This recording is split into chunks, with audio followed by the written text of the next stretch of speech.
dia a todos, irmãos. Que a graça e a paz do nosso Senhor seja conosco. Esse é, sem sombra de dúvidas, um dia muito especial, um dia do banquete da nossa alma, assim diziam os santos do passado, onde nós podemos ir nessa feira da alma e pegar à vontade, porque o Senhor é pródigo em nos dá em abundância. Então, estou muito feliz por pregar a palavra do Senhor para os irmãos nessa amada igreja que tem lutado pela verdade, pela doutrina fiel, pela edificação de uma igreja saudável. Eu espero realmente que esse dia traga profundo deleite para a nossa alma, que traga um profundo conforto ao nosso espírito. Então é motivo também de profundo temor. Agradeço demais toda a recepção, o amor, o carinho, e isso nos coloca numa maior responsabilidade de sermos instrumentos de graça na vida dos irmãos, na vida dessa igreja, para fazer valer a pena a saída de nossas igrejas, a ausência do nosso lar, a disposição dos irmãos em nos servir, que nós sejamos realmente intencionais, fazendo aquilo que o Senhor nos incumbiu para fazer.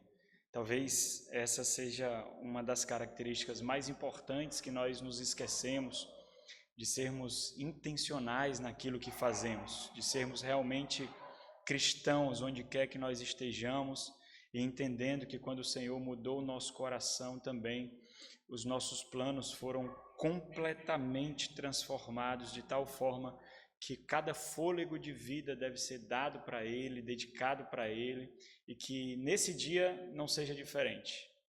Que você esteja com as guardas baixas, com a resistência vencida, para receber a palavra do Senhor e se contentar com isso.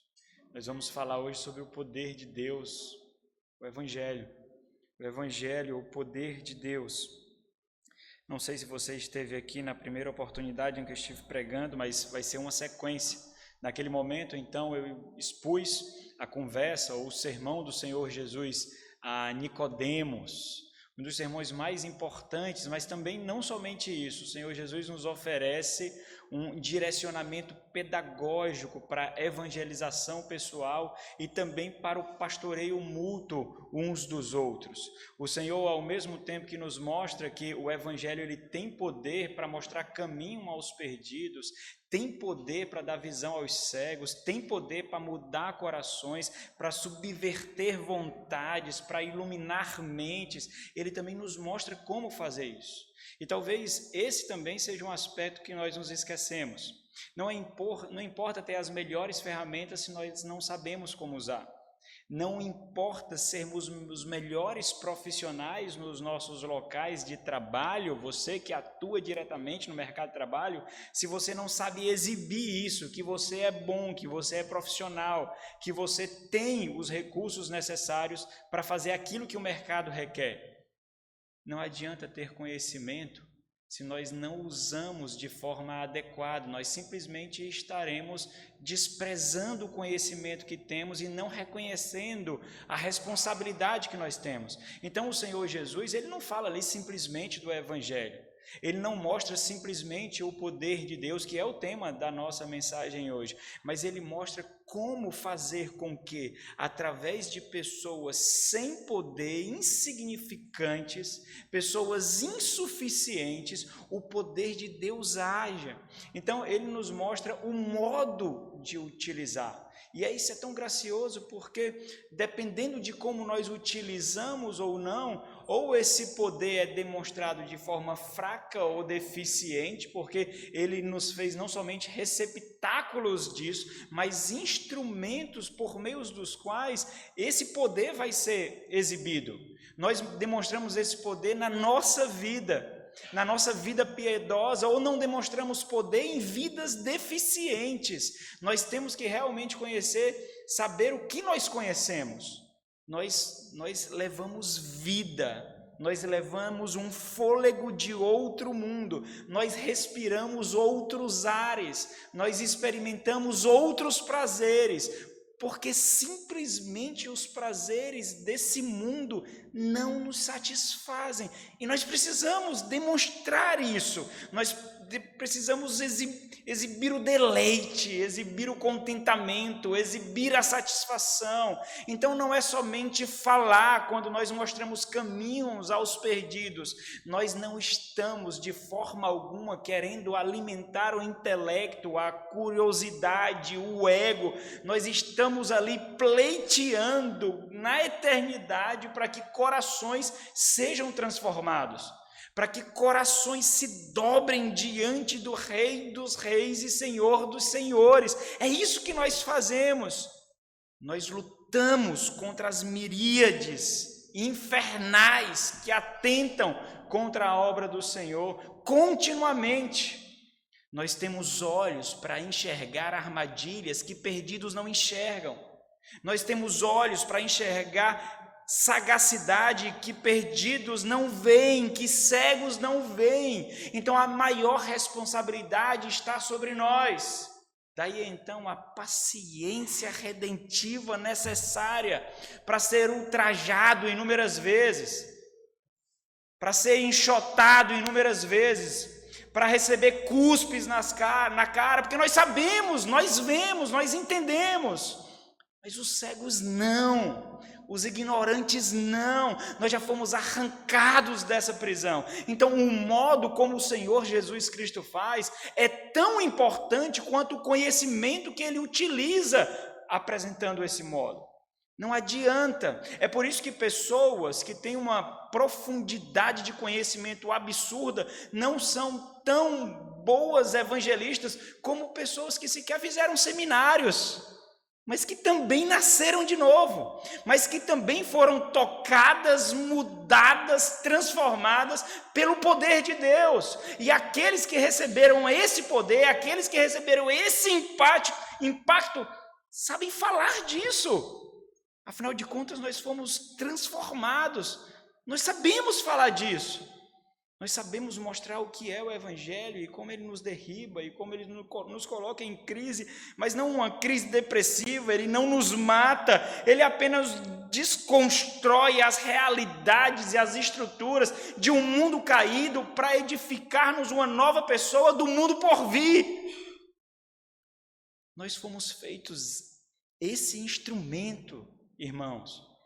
Que graça é essa que nos foi confiada, que nós somos completamente indignos. Então, usemos adequadamente, não somente o conhecimento em si, mas a forma com que ele é apresentado, como ele é conduzido, como ele é exibido. E muitas vezes nós estragamos isso, porque nós queremos aparecer mais do que a mensagem que nós proclamamos. E nós somos aclamados por isso, pelas habilidades que nós temos. E o Senhor, que é o Rei dos Reis, o Senhor da vida, simplesmente é esquecido. E todo esse clamor pode durar uma vida, mas isso tudo testemunhará contra nós, porque, na verdade, nós nunca exibimos o Senhor das nossas almas. Nós sempre exibimos a nós mesmos. E esse é o grande perigo da evangelização. Nós não entendemos as implicações, a intencionalidade dela como nós deveríamos. E eu confesso que eu demorei muito a aprender isso. Eu usei muito o evangelho para minha própria aclamação. Vem à minha mente inúmeras vezes pessoas com as quais eu conversava que não tinha sequer 10% do conhecimento que eu tinha, mas eram pessoas bem mais piedosas do que eu era, bem mais tementes a Deus do que eu era.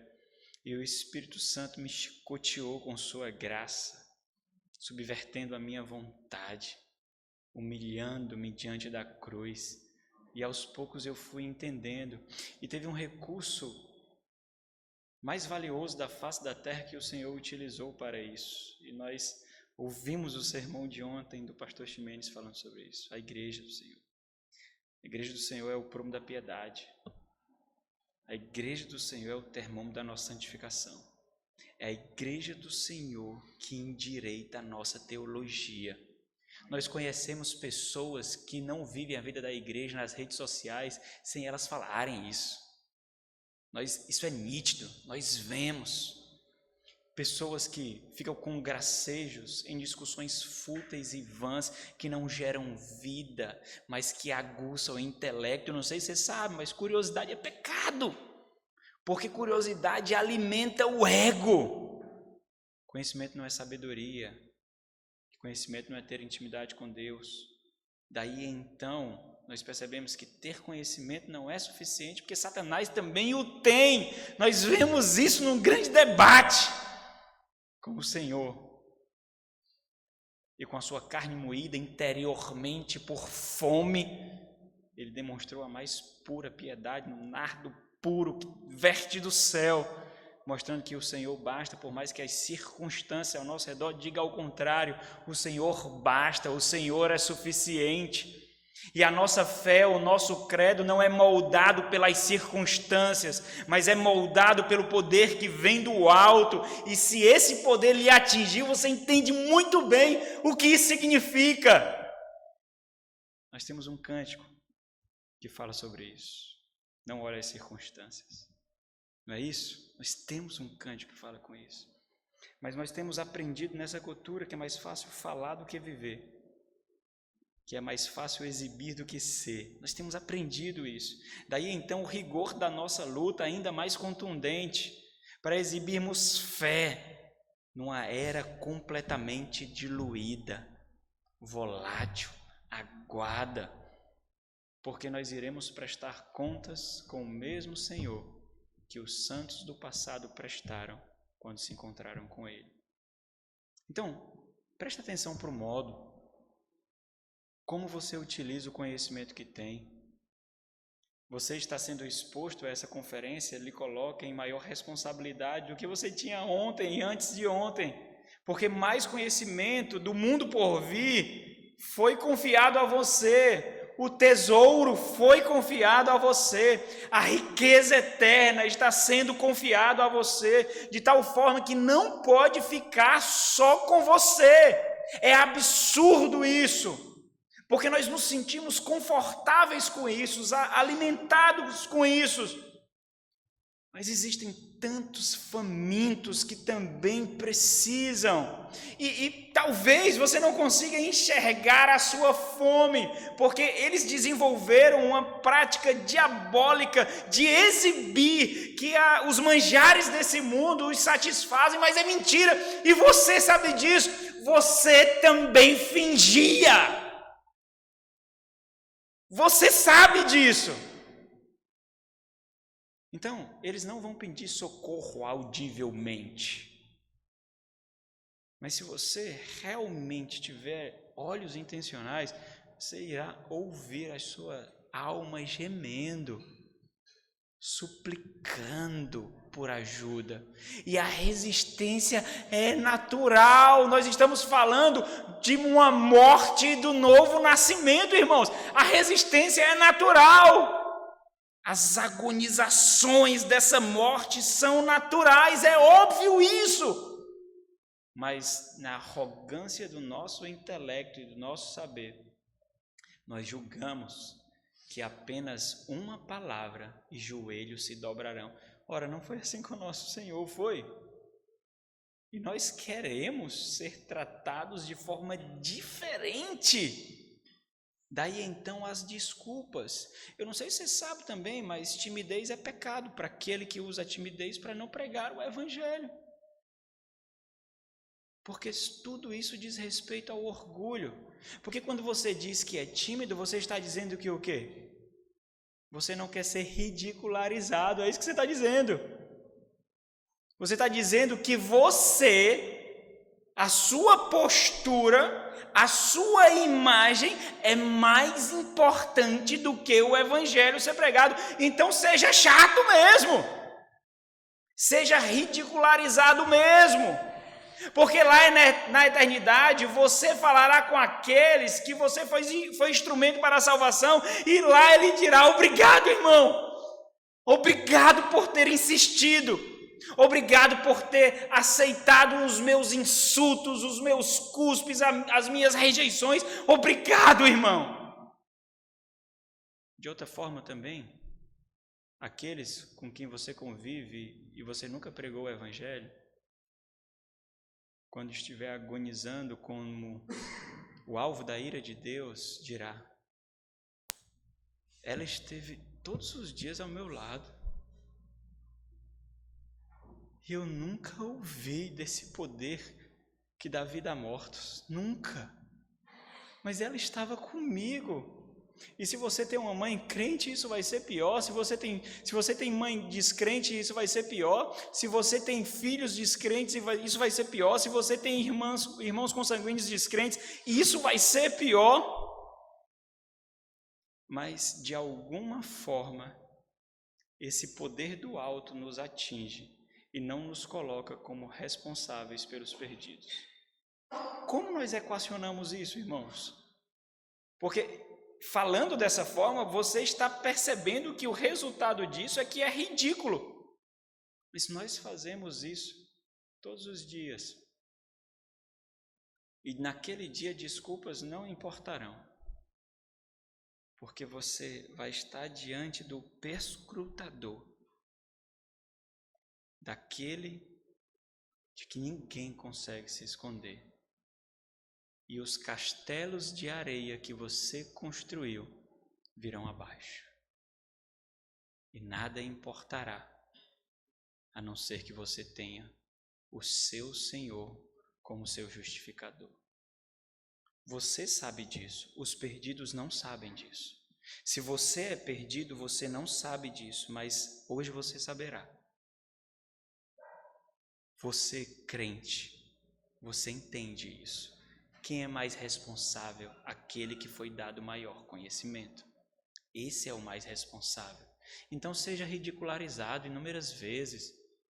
Isso virá como galardão e exaltação ao Senhor. Você tem que buscar isso, não fugir disso. Então, o modo é importante. E nesse modo, você sai ferido sempre. Sempre você vai sair ferido. Sempre você vai sair machucado. Espero o pior, porque quando vir o melhor, será a bondade de Deus. Será a bondade de Deus. Nós temos visto aqui, pelo menos na minha participação, que até os evangelhos foram configurados mostrando isso. Tem um evangelho que fala especialmente mostrando o Senhor Jesus Cristo para romanos. Outro evangelho para grego. Outro evangelho para judeus. Então, o modo é importante. Existem caminhos do coração diferentes. Nem todos têm o mesmo caminho para o coração. Nós precisamos encontrar isso. Você utiliza o seu intelecto para isso. Quanto tempo você não estudou para concurso? Quanto tempo você não estudou no cursinho? Quanto você não se dedicou para fazer o Enem? Quanto do seu intelecto você usa para o seu trabalho? Você tem as habilidades, você tem os talentos. Você é um bom mordomo dos recursos desse mundo. Por que não será do mundo por vir, pelo amor de Deus? Por que não? Isso tudo se colocará como testemunho de acusação contra você. E isso também nós nos esquecemos. Como você tem gastado seu fôlego de vida? Não da vida que você tinha, mas da nova vida que agora recebeu. Como você tem gastado esse fôlego? Quando nós vemos o Evangelho de João sendo apresentado, ele é reconhecido por apresentar a igreja, como nós vimos, como aquela instituição e aquele organismo que contempla a reunião de todos os povos, onde não há distinção, porque a barreira de separação foi derribada pela obra jamais vista do Senhor Jesus Cristo, o Filho de Deus, o unigênito do Pai. Daí então as discussões na igreja são absurdas, porque como nós edificaremos aquele que Cristo derrubou ou aquilo que Cristo derrubou? Quando nós nos deparamos a conversa do Senhor Jesus com a mulher samaritana, nós precisamos lembrar do relato anterior. do Senhor Jesus Cristo com Nicodemos. Naquela conversa, ali o Senhor Jesus Cristo conversando com Nicodemos, um fariseu, um mestre, um tutor da lei, um homem de notoriedade daquela cidade, daquela sociedade entre os judeus, intelectual, profundo conhecedor da lei de Deus. O Senhor Jesus os exorta quanto à necessidade de novo nascimento, que de alguma forma ele já julgava desfrutar dessa intimidade com o Senhor.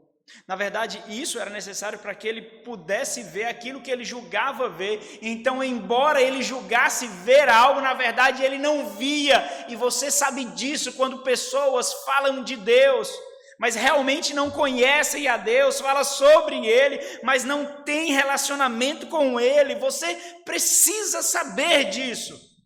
Pelas entrelinhas, pelas implicações, pelo testemunho de vida, pelos sonhos. Às vezes é muito estranho, nós vemos crentes tendo os mesmos sonhos, aspirações e anseios de pessoas desse mundo e lutando e morrendo para isso. Estranho. Não casa, porque aquilo que nos sacia não pertence mais a essa presente era. Então o Senhor mostra o poder que ele julgava ter, ele não tinha, porque para ter ele precisava morrer com todos os atributos e talentos que ele tinha também. E diante disso o Senhor expõe que nós podemos estar perdidos em nossas vidas, em nossas próprias vontades, em nossas próprias certezas, em nossas próprias convicções, mesmo sem saber. E daí você já entende o poder da ignorância sobre os perdidos. Ali, o Senhor expôs a luz do alto, a luz que dá vista aos cegos, a luz que causa uma sensibilidade necessária ao coração.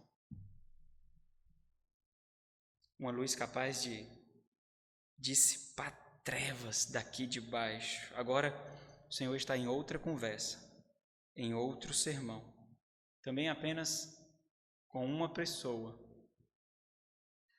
a mulher samaritana, é assim que ela é conhecida. E além de revelar o evangelho que salva, o Senhor categoricamente destaca qual é a verdadeira mensagem que salva, e fazendo isso o Senhor mostra o poder dessa mensagem ao revelar o verdadeiro Salvador. E quando julgamos os dois encontros do Senhor Jesus com duas pessoas extremamente diferentes, nós aprendemos algo muito importante a respeito do Evangelho do Senhor Jesus Cristo e da salvação resultante dele. Nós aprendemos qual é o verdadeiro Evangelho, qual é o poder do verdadeiro Evangelho. Quem tem acesso ao verdadeiro evangelho e à salvação que ele exibe, para a qual ele chama. E dentre tudo que nós veremos e já vimos, nós observamos que esse evangelho é tanto para o privilegiado, o intelectual, o rico, quanto é para marginalizado, ignorante, pobre, operando eficazmente o poder de Deus para ambos. Daí então, intimidações na apresentação do evangelho significa escalonamento de poder desequilibrado, porque não importa o tamanho do seu intelecto ou a profundidade, ou o tamanho da sua riqueza ou pobreza, existe alguém superior a isso e você serve a ele, e ninguém é mais rico ou tem mais poder do que ele. Então, intimidações não fazem sentido. Porque não importa se são girafas, elas têm que se tornar ovelhas. E para isso elas têm que baixar a cabeça para comer o mesmo capim. Não importa. Mas você tem que saber disso. Daí então, um zelador pode ser um tutor de um doutor. Daí então, um aluno de uma universidade pode ser aquele que ilumina o caminho para o seu professor. Porque você entende isso. O seu escalonamento de prazer, a sua hierarquia de poder não pertence a esse mundo, não pertence a essa realidade. As suas equações são calculadas, respondidas lá no alto. Mas, mais uma vez, você sabe disso, eles não sabem disso. Vamos, João capítulo 4, e vamos orar mais uma vez para que, embora eu grite, eu não fale, mas que o Senhor fale. João capítulo 4 e vamos orar. Ó Senhor, nós entendemos a nossa insignificância, mas é a Tua palavra e o Teu Santo Espírito que nos dá intrepidez, ousadia, permeado com mais profundo temor, ó Deus, que graças ao Senhor tocou essa presente era e nos chamou para um relacionamento tão maravilhoso com o Senhor. Que nós possamos fazer jus a todo conhecimento que o Senhor nos confiou. Que nós possamos fazer jus à graça de termos esse seminário, formando líderes piedosos, tementes ao Senhor. Que nós possamos fazer jus, ó Deus, a todo o labor de homens que viajam milhares de quilômetros para nos ensinar as insondáveis riquezas do Teu seio e da Tua maravilhosa obra, ó Deus. É em nome de Cristo, o nosso resgatador, que oramos. Amém. Evangelho segundo João, capítulo 4. Não vou ler alguns versículos, é longo, vai até o versículo 42. Então, eu vou pular alguns versículos, vou descrever para vocês aqui, depois vocês leem, vocês vão entender, para refrescar a mente. Em João capítulo 4, versículo 1 ao versículo 4, nós vemos que Jesus viaja com seus discípulos da Judeia para Samaria. E mesmo nesse relato simples de viagem, nós observamos que João destaca a animosidade logo no trajeto, logo na descrição do trajeto, a animosidade existente entre esses dois povos. O caminho mais próximo da Judeia à Galileia era tomar uma linha reta, mas isso significaria passar pela região de Samaria, e os judeus não faziam isso. Os judeus buscavam contornar essa região, mostrando a rejeição que eles tinham por aquele povo. Então, João, capítulo 4, versículo 4, mostra que os planos de Deus levaram o Senhor Jesus a não contornar, mas a passar por Samaria. Chegando à cidade de Sicar, que é onde ele encontra a mulher ali, Jesus se aproxima de um poço, debaixo de um sol escaldante. E o sol escaldante ao meio-dia ali, que é a descrição, também é importante para nós entendermos o que isso significava. Enquanto seus discípulos saem para comprar comida, versículo 5, versículo 6, versículo 8 também mostra isso. E nesse momento, chega uma mulher para pegar água, mais uma vez, debaixo desse sol escaldante. E Jesus inicia um diálogo com aquela que outros judeus não iniciariam, por um lugar que outros judeus não trafegavam. Mas o Senhor Jesus Cristo está mostrando que o Evangelho ele rompe em barreiras e fronteiras, porque não diz respeito à nossa vontade, às nossas particularidades, mas em exibir o Salvador, o Rei, o Senhor. O Senhor diz, versículo 7, dá-me de beber. A resposta da mulher samaritana mostra o assombro, então. E se nós prestarmos atenção e lermos o texto com calma, algo que muitas vezes nós não fazemos também, nós perceberemos as feições dos rostos aqui, a tonalidade de voz. Nós perceberemos isso. A mulher, então, assombrosamente responde: como sendo tu judeu, pedes de beber a mim? E aí ela fala isso por dois motivos. Que sou mulher samaritana. Observe as duas descrições que enfatizam o espanto aqui. Ela é mulher e ainda é samaritana. E o próprio evangelista coloca uma descrição, um comentário disso quando ele diz: porque os judeus não se dão com os samaritanos. Nós precisamos compreender esse espanto. O susto inesperado da mulher samaritana aqui pode ser estranho para nós, mas era absurdamente natural para aquele cenário.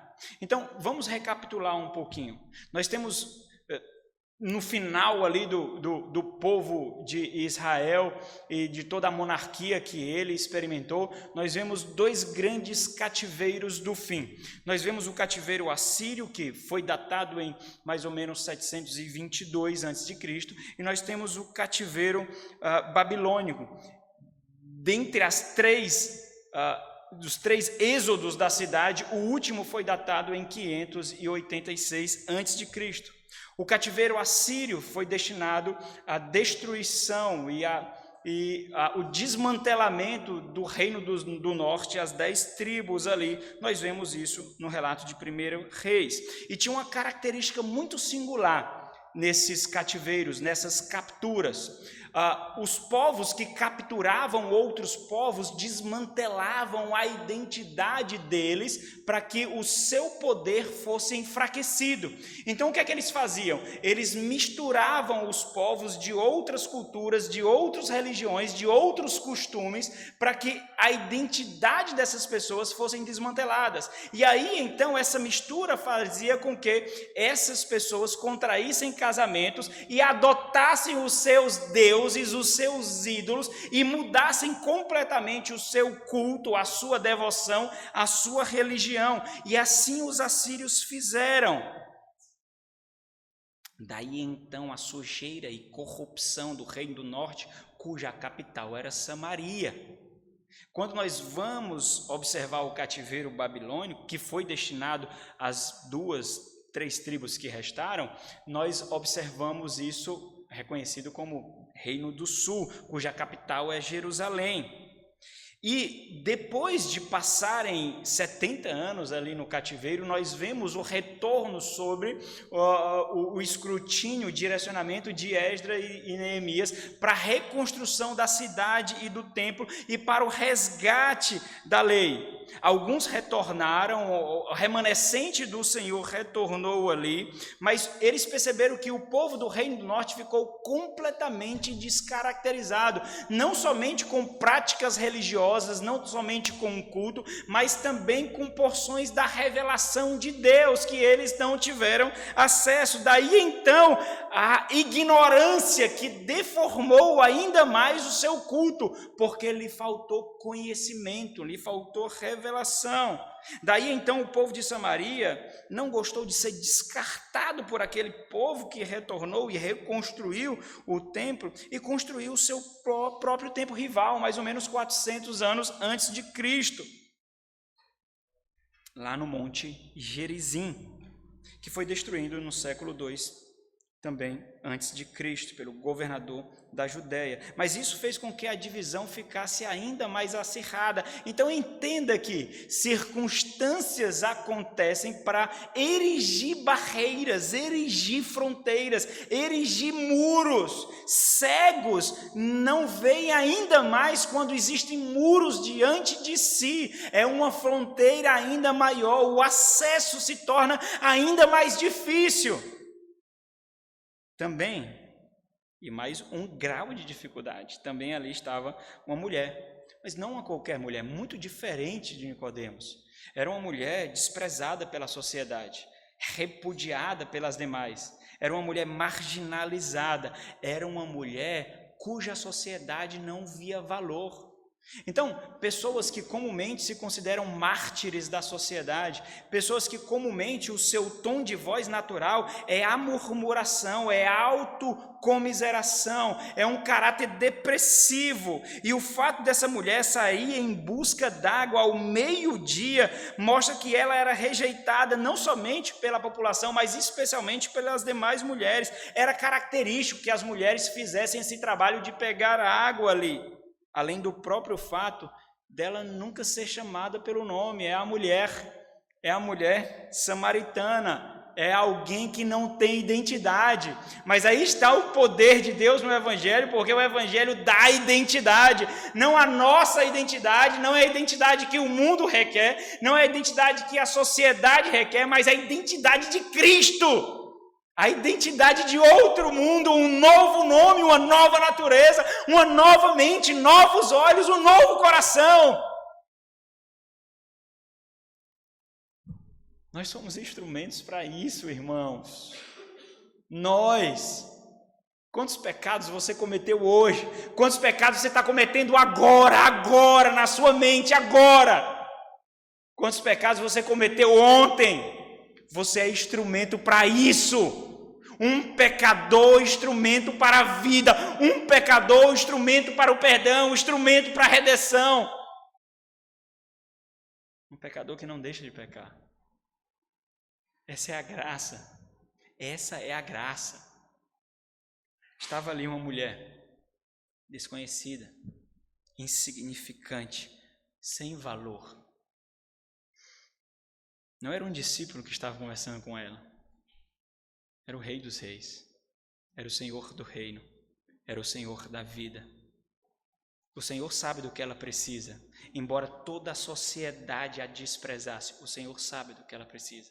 Ela precisa do que todos os perdidos precisam. Sejam intelectuais ou ignorantes, sejam ricos ou pobres, sejam gregos ou judeus.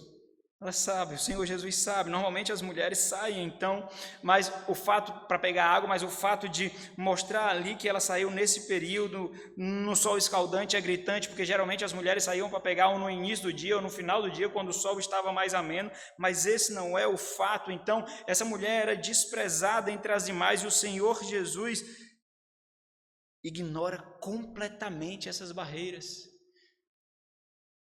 Olha, mas é porque eu não gosto muito de falar com essa pessoa, porque toda vez que eu falo, eu escarnece. Olha, é o seguinte, é porque essa pessoa é muito arrogante. Toda vez que eu vou falar com essa pessoa, ela zomba de mim. E é difícil, porque essa pessoa tem um vocabulário tão rebuscado, sabe? Porque quando eu vou falar para ela, eu me sinto tão pequeno, tão humilde, e nós construímos essas barreiras, e nós devemos ser destruidores de barreiras, demolidores de barreiras, não edificadores, edificadores de pontes, não destruidores de pontes. E nós deixamos coisas tão pequenas fazer essas barreiras ficarem ainda maiores. Às vezes nós destruímos o poder do Evangelho por causa de discussões políticas, chamando atenção para a igreja, que irá colocar a igreja em um estado de perseguição que não deveria ser colocado. Nós utilizamos negativamente a influência que temos, o carisma que temos com essas discussões que não geram vida, irmãos, que não gera vida. Ora, nós somos o sal do mundo, a luz do mundo, inclusive no ambiente político, inclusive nos assuntos políticos, mas sejamos inteligentes, sejamos sábios, não gastemos pólvora de qualquer forma. Intencionalidade.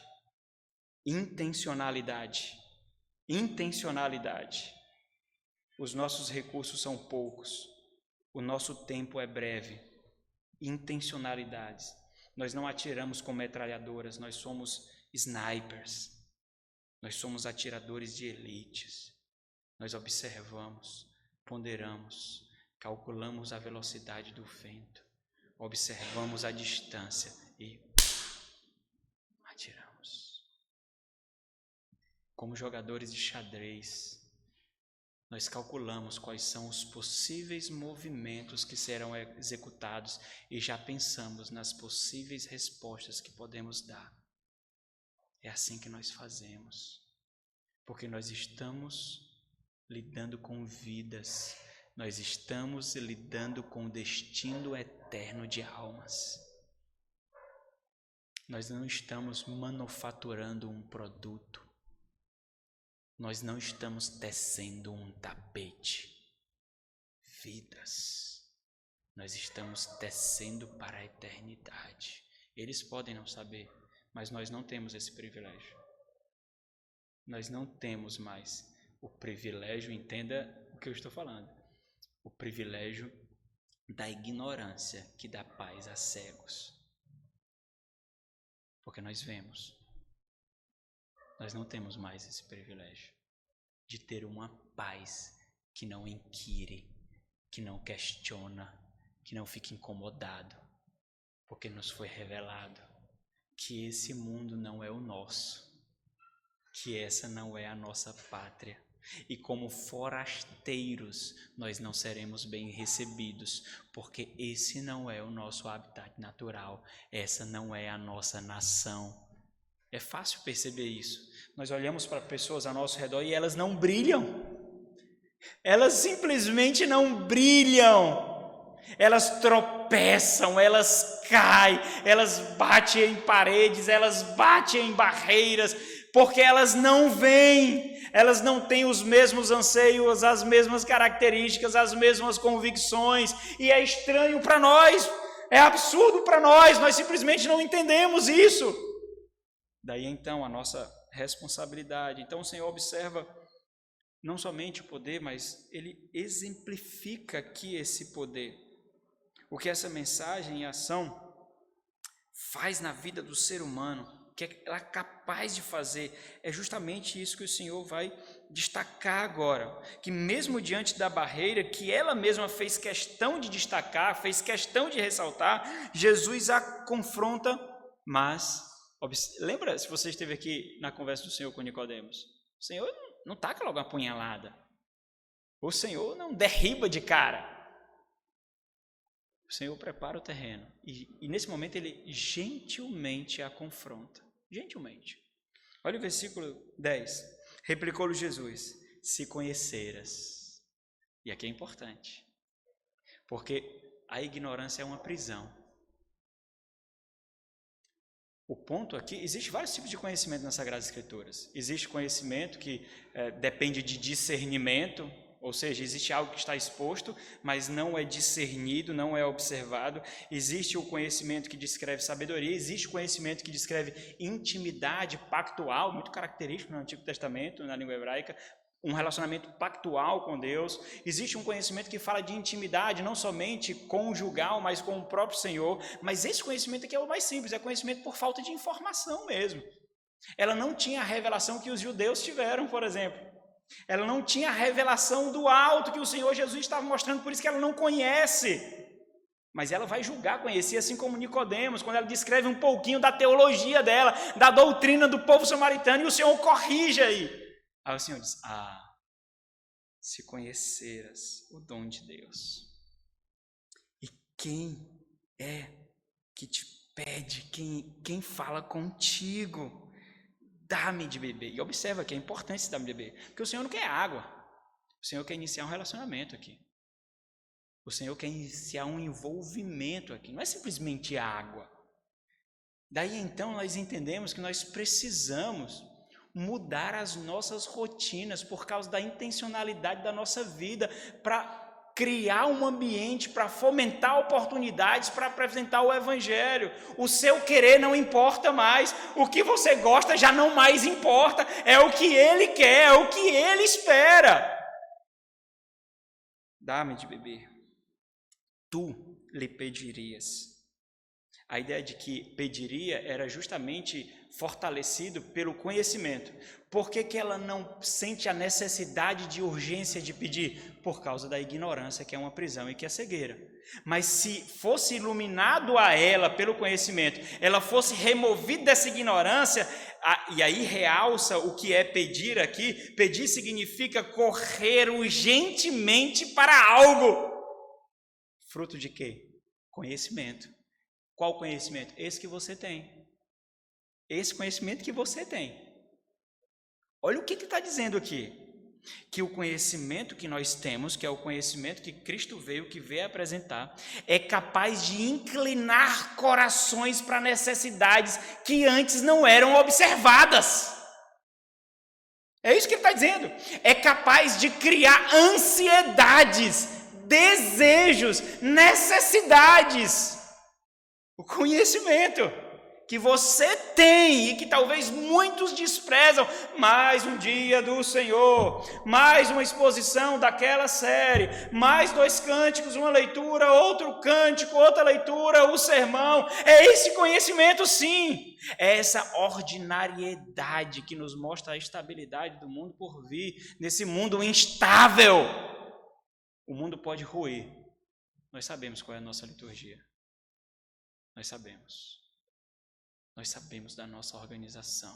Então a liturgia também exibe isso. A organização de culto também exibe essa estabilidade no mundo instável. Então observa, não é só água que Jesus quer, mas ela ainda não sabe disso, mas nós sabemos. Se conheceras. Então você pode pular, se conheceras, tu lhe pedirias. E ele então, ele é pródigo, ele dá em abundância.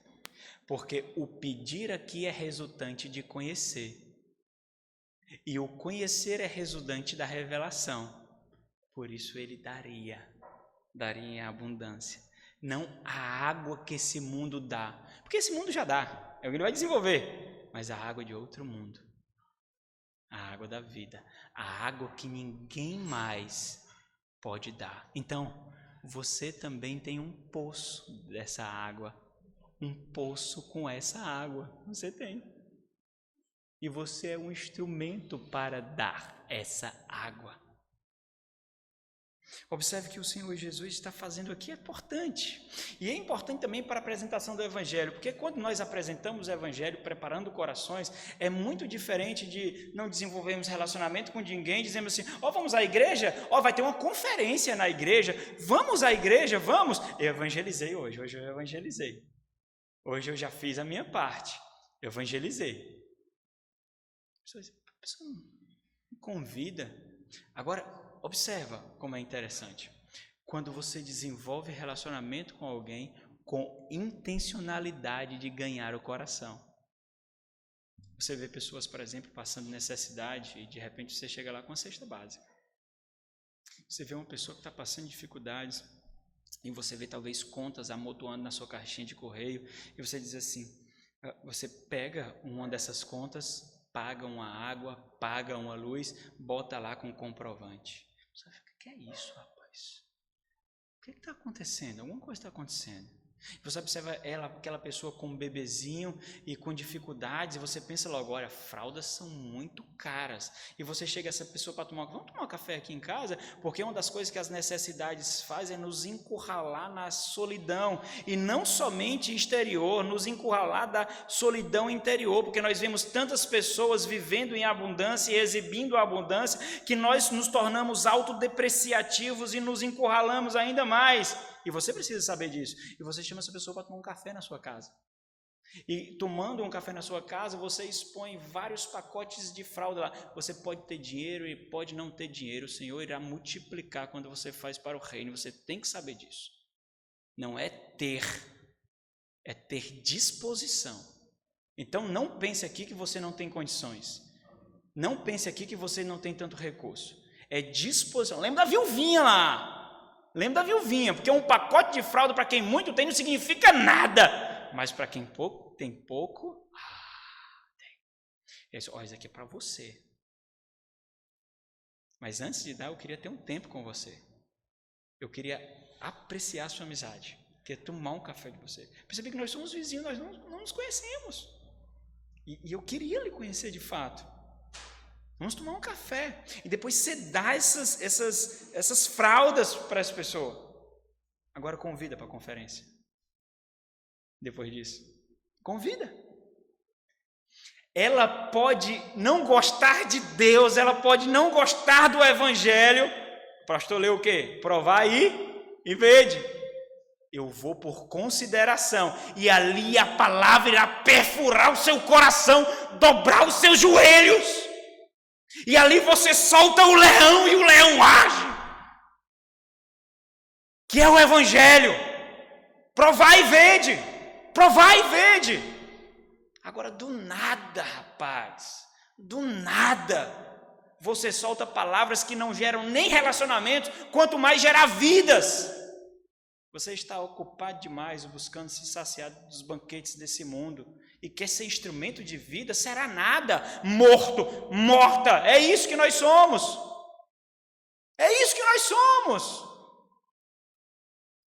Palavras vãs geram buracos negros, vazias, palavras vãs vêm de pessoas vazias, onde não há o poder de Deus, onde não há a fonte da água da vida, não há.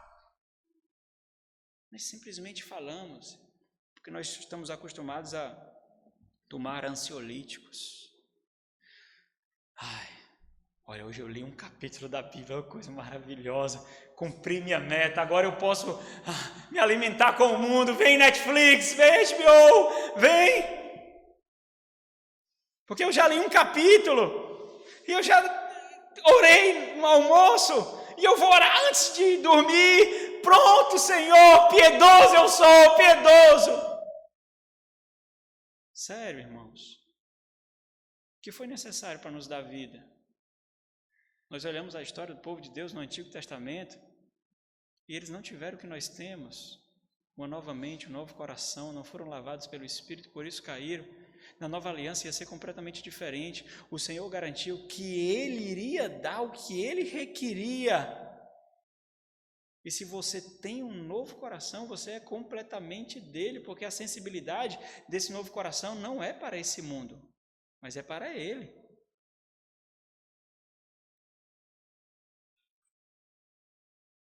O Senhor, então, Ele é condescendente com a mulher, para que ela perceba, e para que ela lhe suplique por algo que Ele tem para oferecer. Um dos princípios do marketing é criar necessidades. Você já viu isso nas redes sociais? A gente está falando sobre isso. Você fala sobre alguma coisa, o microfone do seu celular escuta, e então exibe para você publicações sobre aquilo. E ele cria necessidades em você. Ele mostra quem você seria se você tivesse esse produto, como você seria aclamado se você tivesse esse comportamento, tivesse essa roupa, tivesse essa cultura. Ele cria necessidades. Isso se chama influência. Agora vou fazer um parêntese aqui. Você sabe o que é influência? Influência é quando informações encontram contato com o seu coração. Por isso que algumas pessoas são influenciadas com determinadas coisas e outras pessoas não são influenciadas com as mesmas coisas, porque não faz contato. Então, para haver influência, necessariamente existe um anseio no coração. É por isso que os jovens são tão facilmente influenciados pela necessidade de pertencer a um grupo popular. É por isso que um jovem é tão facilmente influenciado por modas, por esse mundo pós-moderno, porque já existe uma faísca no seu coração para isso. Então, essas informações do mundo encontram um terreno fértil e frutifica. Isso é influência. É isso que é influência. Então, esse mundo ele vai lançando. Satanás está como um leão que ruge ao nosso derredor.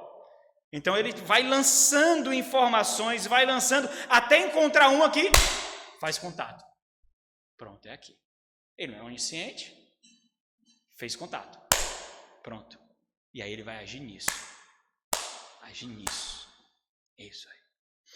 Mas o gancho que eu quero pegar é porque nós precisamos fabricar necessidades. No final das contas não vai ser fabricação, porque existe uma inquietação no homem por Deus. Nós só precisamos influenciar, conectar isso. E nós vamos usar os recursos que nós temos que veio do alto. São os dons que Deus nos deu, né? Poder do alto, poder do mundo por vir. Nós vamos fazer isso. É aquilo que o Senhor está fazendo aqui. O Senhor está preparando um ambiente, lhe direcionando para um caminho, um estado de sua alma a tal ponto que ela lhe pedirá. É isso que ela faz. Você lembra do relato? É isso que ela faz. Dá-me! No primeiro momento com chacota. Porque é isso que ímpios fazem, escarnecem. Mas o Senhor Jesus não diz, você está escarnecendo de mim, fica aí, não vou mais pregar o evangelho, vai para o inferno. O Senhor não faz isso, né? E eu acho que nós não somos tão polidinhos assim como o Senhor Jesus. Nós não somos tão assépticos assim como nós julgamos ser. Nós vemos algumas palavras, não vou ler aqui, Jeremias, Isaías, Ezequiel, fala dessa água, fala desse lavar regenerador, fala desse coração banhado, transformado, completamente outro, não mais petrificado, mais sensível. Mas também aqui o Senhor Jesus, ele mostra que o entendimento adequado que ela precisa ter Ele pode fornecer. Observe que agora, assim como Nicodemos, no capítulo 3, no versículo 4, ela não somente compreendeu, mas as suas palavras e perguntas parecem não fazer sentido. E aqui nós já observamos algo que é característico daqueles que estão presos, aprisionados, marionetes de Satanás, marionetes desse mundo, perdidos, com almas subjugadas. É o desdém, é a ironia, é o insulto, é o ataque. Mas nós sabemos disso, nós devemos esperar isso. Olha como ela respondeu no versículo 11, quando ela diz, respondeu-lhe ela, Senhor, e aqui é uma exclamação, Senhor, tu não tens com que atirar a água, e o poço é fundo. Onde, pois, tem a água viva? Tu és, porventura, maior do que Jacó, o nosso pai, que nos deu o poço do qual ele mesmo bebeu, e bem assim seus filhos e seu gado. Então o versículo 12 mostra que só existia duas respostas possíveis para essas perguntas da mulher. Ou que Jesus era realmente maior do que Jacó, ou que o Senhor Jesus era um charlatão. E pelo tom de voz da mulher, pelas palavras que ela diz, nós observamos que a resposta dela é a segunda. Jesus é um charlatão mesmo. Está zombando aqui. E é justamente assim que acontece quando nós apresentamos o Evangelho. Enquanto nós não ferirmos um pouquinho o coração, enquanto nós nos comunicarmos um pouquinho com a alma, nós receberemos o dialeto natural de perdidos, ironia, desdém, insulto. Esse é o dialeto natural. Você era assim. Quantos palavrões você não falava? Ou ouvia sem se incomodar quando você era ímpio? Eu lembro como se fosse ontem, como era natural para mim, palavras chulas, podres, palavras que me conectam ainda mais com esse mundo, demais. E quando o Senhor mudou a minha vida avassaladoramente, eu me lembro de uma certa feita, conversando com o meu irmão consanguíneo, e de 10 palavras que ele dizia, 7 eram palavrões, palavras feias. Parecia estacas entrando no meu ouvido, me apunhalando, e eu querendo manter ali um ponto, a postura, a educação. Teve um momento que eu não gritei, eu disse, para! Boca suja, cara, será possível? Tu não consegue falar 10 palavras sem dizer um palavrão, não aguento! Nunca mais falou um palavrão na minha frente. Delicadeza gera delicadeza. Obviamente. Né? É isso, né? Nunca mais falou. Então, temos que ser delicados algumas vezes, irmãos. Né? Meu sangue nordestino é aguçado, viu?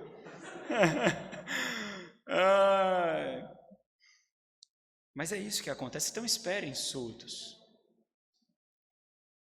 As pessoas não se dobrarão diante da sua beleza. Como essa jovem é tão bonita, eu vou ouvir o evangelho dela.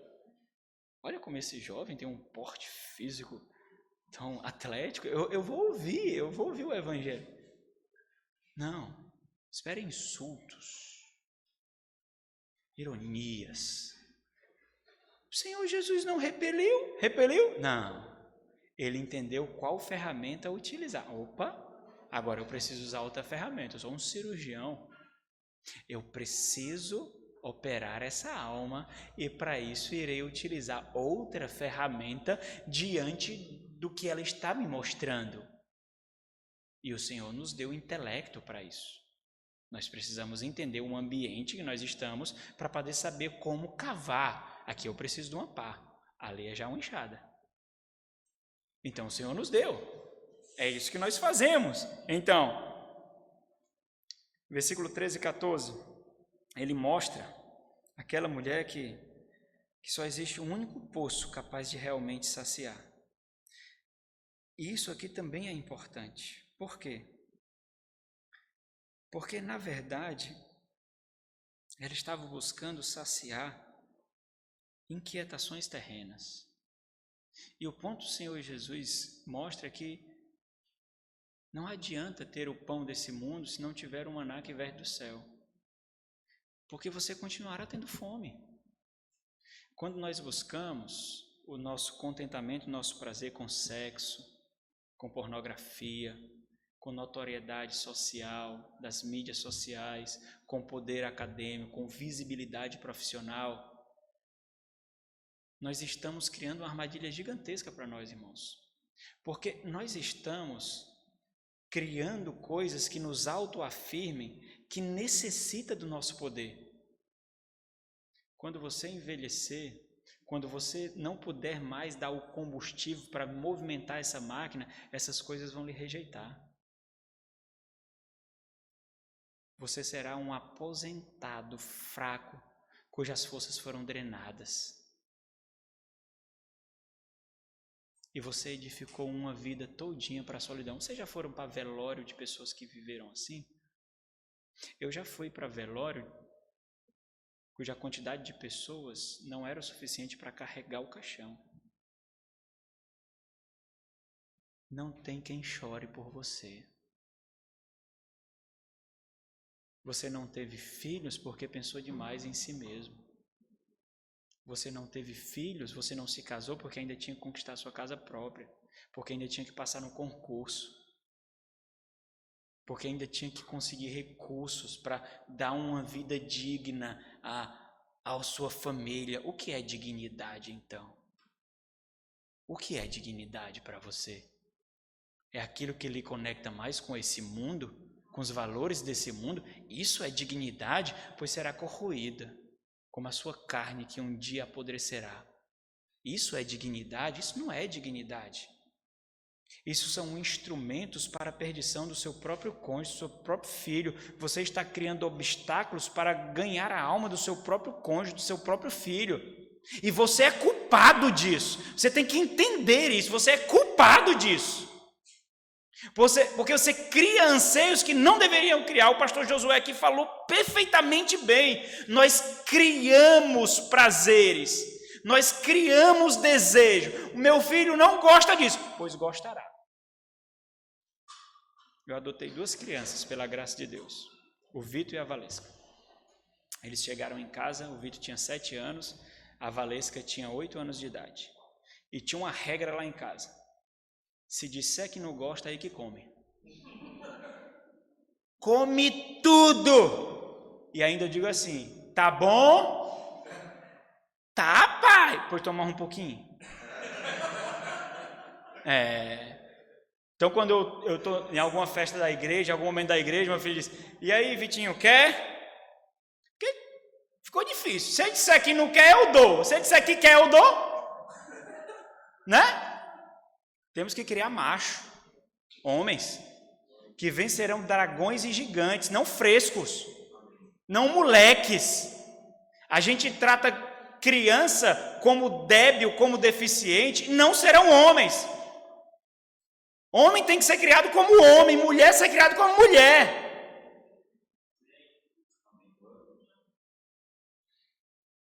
E assim eles comem tudo. Primeira refeição foi uma panelada. E lamba os beiços, porque senão vai ser pior. Segundo foi uma buchada. Aí, no início, claro que você está forjando contatos ali, então no início você não pode ir com uma talhadeira, né?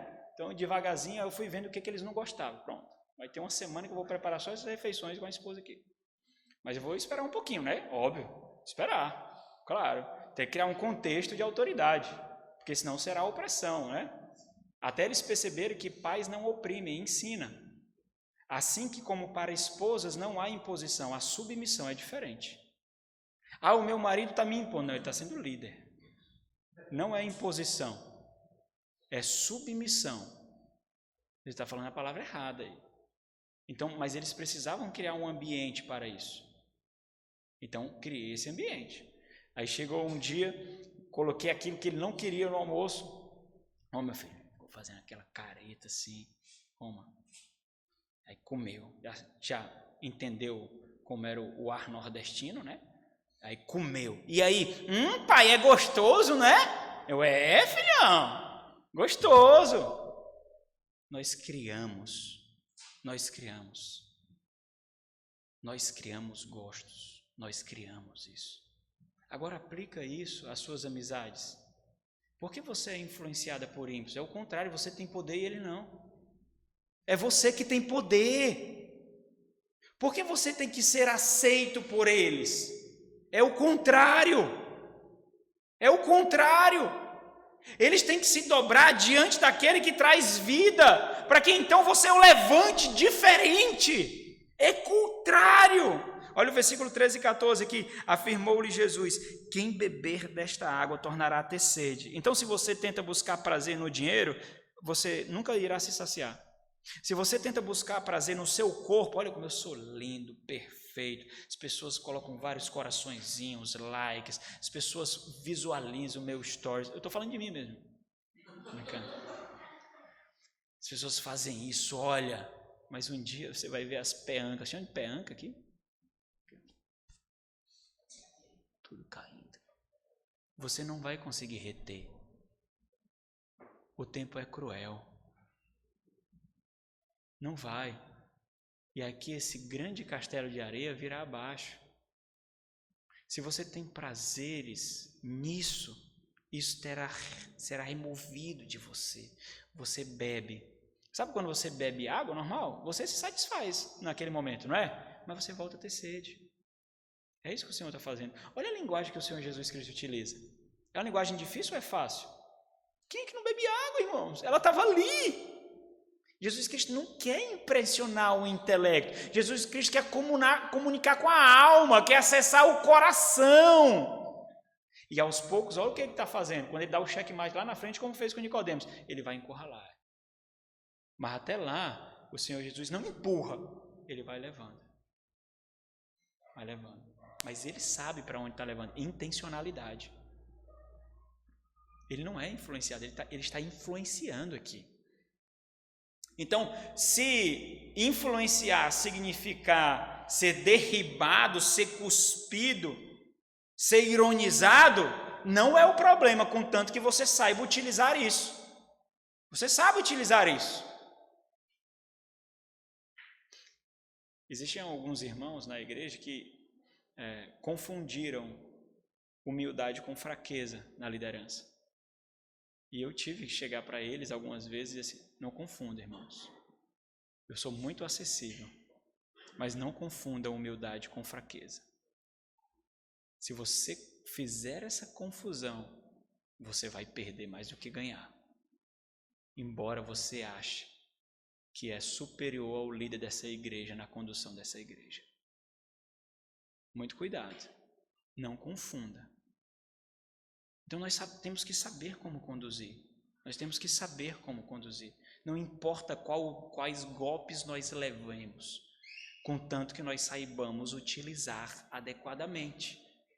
Daí então as nossas dores serão redentivas. O nosso gemido ecoará na eternidade como o brado de glória ao Senhor.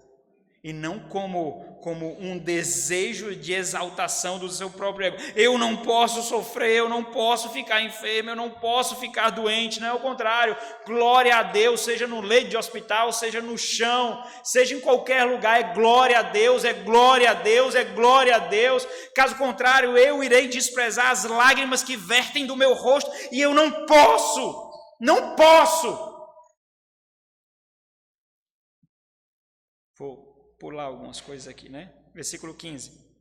Disse a mulher: Senhor, olha aí a ironia, olha o escárnio, olha a zombaria aqui. Senhor, dá-me dessa água. O ponto aqui, como o verbo está conjugado, dar, dá a expressão de que ela queria algo que saciasse de uma vez por todas, assim como ele prometeu, de tal forma que ela, não é que ela tenha vida, de que ela não precise fazer mais aquilo que lhe envergonha e lhe expõe ao ridículo. Porque buscar algo a meio-dia já é a ilustração viva de que ela é marginalizada, porque as mulheres buscavam em comboio e buscavam de manhãzinha e de tardezinha. Buscar meio-dia significa ela exibir a si mesmo o seu repúdio. Então dá-me, Senhor. Dá-me de uma vez por todas, assim como tu disseste, para que não mais tenha sede, nem precise vir buscar. Então, o poder do Evangelho não está aqui para conferir as satisfações carnais e terrenas desse mundo. Daí, então, se nós temos ciência disso, nós sabemos que de todas as formas que nós tentamos, nós não impressionamos a Deus. Nós não oferecemos a esse mundo as satisfações desse próprio mundo. Então, se nós sabemos que não impressionamos a Deus, quando nós criamos espetáculos e artifícios para atrair pessoas, nós estamos simplesmente entendendo que queremos agradar a homens. Porque nós não surpreendemos a Deus. Olha, hoje nós vamos ter algo fenomenal na igreja. Fenomenal. Olha, domingo vai ser completamente diferente, porque é muito monótono, sempre do mesmo jeito, e vamos fazer algo extraordinário. Deus não irá surpreender. Você quer impressionar homens. Então nós devemos saber disso, já que nós não impressionamos a Deus. Então, entenda, nós não oferecemos a satisfação desse mundo. O nosso ponto é inundar essas pessoas com o mundo por vir.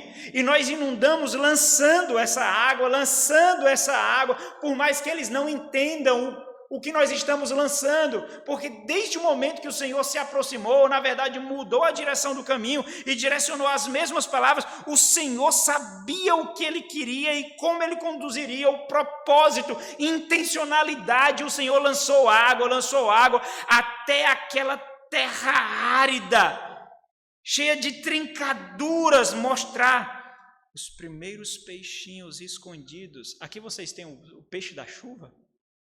Lá no Ceará nós conhecemos o peixe da chuva. Nós vemos um grande terreno que outrora foi um lago, ou quando chove fica alagado, e fica completamente seco. E quando vem as primeiras chuvas, e ali começa a encher d'água, nós vemos peixe da chuva. Parece que eles ficam ali na lama, no lamaçal duro, e de alguma forma eles conseguem não morrer. E quando vem água, vem. Então você tem que se conectar com esse anseio por Deus inato a todo homem. Inato a todo homem, toda mulher. E as coisas desse mundo não podem conferir isso. E você inunda com água viva. Lava o coração, veste o espírito ali, vai. No entanto, meus irmãos, embora nós sabemos dessa realidade, o que acontece é que essa mulher, infelizmente, ela queria saciar outras coisas. As coisas desse mundo. Porque as pessoas estão mais preocupadas com a realidade desse mundo do que a realidade do mundo por vir. Elas querem um conforto desse mundo, independente da tragédia e do destino eterno de suas almas. Elas dedicam todos os seus bens e energias tanto para acumular aquilo que não podem reter com as suas próprias mãos. A pergunta é: como isso é possível? Como isso é possível? Porque essas pessoas continuam, muitas delas, por exemplo, afirmando a sua própria fé, porque essa mulher samaritana, mais na frente, ela vai afirmar a sua própria fé. Ela tem fé e ela vai afirmar isso, mas como se isso não lhe dá solidez para a eternidade? Como essas pessoas ainda continuam ancorando suas vidas na fragilidade desse mundo? A resposta é simples. Simples, existe uma resposta, e é absurdamente simples. Nós simplesmente não compreendemos que não existe fé verdadeira longe de uma igreja verdadeira. Nós precisamos, assim como foi dito ontem, trazer essas pessoas para o seu habitat natural, que é a igreja do Senhor. É na igreja do Senhor que ela encontrará o oxigênio do mundo por vir. Lá fora, quando nós saímos dessas portas, quando você entra nessas portas, você deixa as suas armas ali. Escudos, espadas, tudo ali. Aqui você baixa as suas guardas, porque não tem inimigo aqui. Aqui não tem inimigo. Aqui você não fica observando cada palavra do pastor. Aqui você não fica filtrando o que é dito. Aqui você confia. E você deixa a sua alma ser pastoreada. É isso que você faz aqui. Ninguém fica de guardas altas aqui. Quando você sai daqui, não. Você pega lá o escudo, as espadas e vai para a guerra. Mas aqui não. A igreja do Senhor é essa maravilha tão deleitosa que nós celebramos todas as semanas. Todas as semanas. Então, deixa eu pular aqui. Versículo 16, disse Jesus: vai, Ó, o Jesus agora está dando checkmate, ó. Encurralou ela. Vai, chama teu marido e vem. Vem cá, vai lá e chama teu marido. Bom, e o que é emblemático aqui é porque ela não sabe quem é Jesus, ela não sabe do poder de conhecimento do Senhor Jesus Cristo, então o Senhor encurralou ela de tal forma que ela faz todos os processamentos aqui e ela mesma lhe encurrala. E isso que é a pancada do negócio. Você faz perguntas, direciona discursos, porque o conhecimento de Deus também foi revelado a você. E nesse instante você pode imaginar o cenário. Até o momento você acha que ela estava como? Cabeça erguida, voz elevada, tirando onda, zombando. E quando o Senhor fala isso, você pode imaginar o cenário. Nesse instante, o seu olhar muda, sua cabeça baixa, existe uma mistura, raiva, culpa, vergonha, sofrimento. Isso é bom, porque você comunicou com o coração. Sensibilidade. É isso que você quer gerar. Sensibilidade. Isso é bom. Isso é bom. Sabe quando você vê pessoas... Eu não sei se você já... Bom, eu já preguei em cultos campais e em lares que as pessoas ficavam se debatendo. Tinha gente se debatendo. Lá na igreja, lá no Ceará, a gente tem um termo. Você está com frivião, rapaz? Fica quieto. Você está com frivião? Fica quieto. Mas o que é aquilo? É uma alma inquieta. Porque aquela sensação de que virá a abstinência por esse mundo. Querem me tirar o mundo, querem me tirar esses prazeres, querem me tirar esses deleites, e fica inquieto, e revira para um lado, e revira para o outro. Eu não fico com raiva não, eu digo, glória a Deus, estou comunicando. Estou comunicando, é isso que eu quero. Comunicar. Poder com poder. E quem vence, qual é o poder que vence? O do alto. É o do alto que vence. Então faz isso, vai, se estribucha aí. Eu tive uma experiência dessa há poucos dias, quando eu vi desde o ano passado, um dos cultos que nós fazíamos e fazemos, nós vemos uma pessoa desse jeito. Difícil muitas vezes até porque tira a atenção das outras, mas nós temos experimentado a transformação de umas semanas para cá, depois de aconselhamentos, conversas, a quietude da paz de espírito que tem se achegado a essa pessoa. O Evangelho venceu.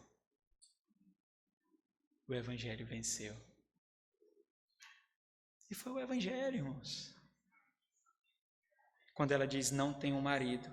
Replicou Jesus, disse bem, não tem marido, porque 5 maridos já tivestes, e esse que agora tem, não é teu marido. Isto disseste com verdade. O Senhor desenvolve uma conversa com ela, ela também fica completamente inquieta, e ela trata já, embora ela não saiba ainda que Jesus é o Messias, que Jesus é o Filho de Deus, mas ele tem convicção de que ele é uma pessoa diferente, embora não saiba quem é Jesus ainda não tem fé nela, ela precisa ser discipulada, ela precisa ser orientada, ela precisa ser evangelizada ainda mais, mas ela trata de tirar algumas dúvidas teológicas para ela, porque os samaritanos, a lei deles é apenas o Pentateuco, ainda com algumas modificações. É por isso que o Senhor fala que vem dos judeus e não deles, não está reservado a eles, mas dos judeus, porque os judeus têm toda a revelação e o próprio Messias via de lá. No versículo 20 ele diz, nossos pais adoravam nesse monte, vós entretanto dizeis que em Jerusalém é o lugar onde se deve adorar. Por isso que eu fiz a introdução da divisão e dos templos construídos, dos montes de adoração. Disse-lhe Jesus, mulher, com a mesma exclamação. O Senhor não quer humilhar. O Senhor não quer causar sofrimento. O Senhor quer ensinar. Quando ele diz, mulher, podes crer-me, acredita em mim. Vem a hora, quando nem neste monte, nem em Jerusalém adorareis o Pai. Vós adorais o que não conheceis. Porque lhe falta informação. Lembra do conhecimento, da ignorância que é uma prisão? Porque lhe falta informação. Nós adoramos o que conhecemos por causa da revelação, porque a salvação vem dos judeus. E isso tem uma amplitude de conhecimento absurda aqui. Mas ele diz no versículo 23, vem a hora e já chegou ao presente. Quando você causa uma crise existencial nas pessoas, mostrando que todo o seu fundamento é uma areia movediça, que toda a estrutura que sustenta a sua vida é de palha, e essa pessoa vem em crise, mas o seu ponto não é demonstrar superioridade. Olha, eu tenho um Cristo, você não. Olha, eu tenho um conhecimento, você não. Olha, eu estou salvo, você não. Esse não é o ponto. O ponto agora é causar sensibilidade para gerar vida, para dar vida, para dar água viva, para saciar. Chegou, então.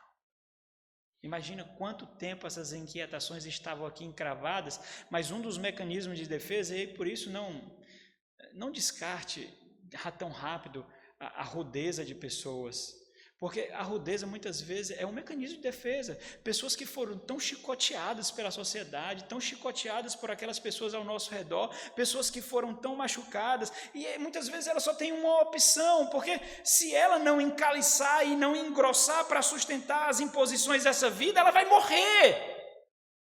O sofrimento, ele açoita a nossa fé, irmãos, açoita a nossa esperança. A batalha nos deixa rudes, duros. E nós também precisamos entender isso.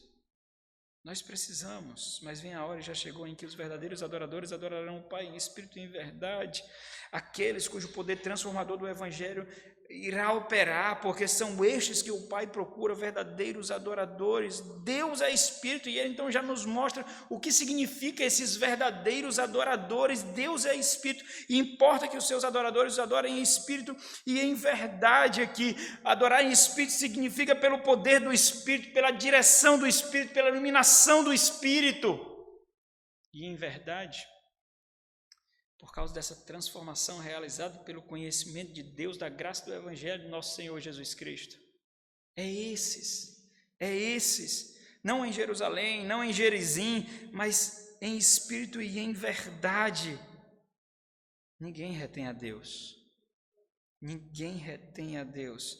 Essa mulher mais na frente desenvolve, e isso é muito importante, aquela que era marginalizada, aquela que era rejeitada da sociedade, imediatamente, quando nós vemos as transformações iniciais do seu coração, ela deixa para trás o desprezo, deixa para trás a ignomínia e se torna evangelista, e se torna proclamadora do Evangelho, uma proclamadora do Evangelho. Ela vai divulgar o Evangelho lá, para aqueles que repudiavam ela. As barreiras caem para aqueles que são tomados pelo Evangelho de Deus naquele instante, e ela servirá de modelo para os próprios discípulos que foram buscar comida e conversa com Jesus, e fica espantado porque o Senhor estava conversando com aquela mulher. E de tal forma o poder de Deus era tão reluzente na vida dela, que os samaritanos a ouvem e escutam e vão para Jesus. Vem, talvez ali seja o Messias, ele falou de coisas do meu coração, e nós temos esse poder também, irmãos. Nós podemos falar de coisas do coração dos outros, porque são inquietações do nosso coração também. Muda a identidade, muda o endereço, muda o estado, mas são os mesmos pecados. Nós precisamos da mesma mortificação, são as mesmas tentações, o mesmo tipo de coração. E de alguma forma, a reluzente luz de Cristo é visto naquela mulher, que ela faz então seguidores para o Senhor, aprendizes de Cristo, desejosos por conhecer ainda mais, e eles dizem, fica mais aqui, fica mais um pouco aqui. Eles querem mais água da vida, e é isso que nós fazemos domingo após domingo. Nós concluímos o dia do Senhor, nós terminamos o dia do Senhor ansiando por mais, não satisfeitos, não completamente alimentados, ansiando por mais e mais do alto, mais e mais dos céus. Que grande deleitoso dia, que grande deleitoso alimento, mais Senhor, mais Senhor. Não é suficiente, não é suficiente, não basta, não basta. E se você não for tomado, incendiado por isso, você não ateará fogo em corações duros, frios, pelo simples conhecimento estéril. Você não conseguirá. Não importa quantos graus acadêmicos você tem, você não conseguirá. Oh, irmãos, o Evangelho é o poder de Deus, mas será que nós sabemos disso? O Evangelho não é o nosso poder. Nós não conseguimos domar o Evangelho, nós somos escravos dele. Nós somos embaixadores dele. Nós temos a graça de apontar o caminho, ali tem vida, vai. Vamos, eu era morto também, vamos. Que Deus te conceda o maravilhoso privilégio de ser um instrumento de graça e de vida para perdidos. Ó Senhor, nosso Deus, graças te damos, ó Pai, por tua palavra, Deus. Que banquete, Deus, nós temos. Ó Deus, incultos podem se alimentar com essa palavra, ignorantes podem ter conhecimento, cegos podem ver, mortos podem vir à vida, ó Deus.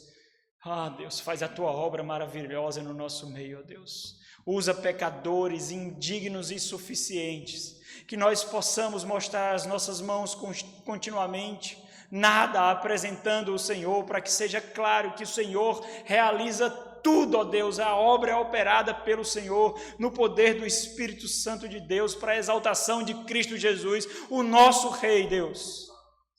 Em nome de Jesus, te rogamos, te agradecemos. Amém.